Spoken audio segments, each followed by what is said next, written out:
ছোলার ডাল আমি সিদ্ধ করে নিয়ে পেস্ট করে নিয়েছিলাম। তারপরে কড়াই বসিয়ে তেল দিয়ে দিলাম। তেলটা গরম হয়ে গেল, একটা তেজপাতা দিয়েছিলাম, দেওয়ার পরে ডালটা দিয়ে দিলাম, পেস্ট করা ডালটা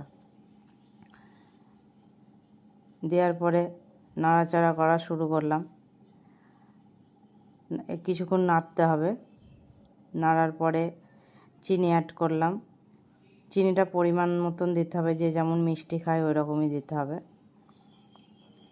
দিয়ে সমানে নাড়তে হবে, থামলে হবে না, মানে কড়াই লাগবে না, এরকম লেড়েই যেতে হবে সমানে। কিছুক্ষণ পর কালারটা দেখো কত সুন্দর হয়ে গেছে। কালারটা যখন চলে আসবে তখন কাজু কিশমিশ ওপর থেকে দিয়ে দাও। দেওয়ার পরে একটু নেড়ে নামিয়ে নিতে হবে। তো বন্ধুরা, আমি তো রান্না করে খেলাম, তো তোমাদেরকেও বলছি তোমরা একদিন রান্না করে খাবে, খুব ভালো লাগবে।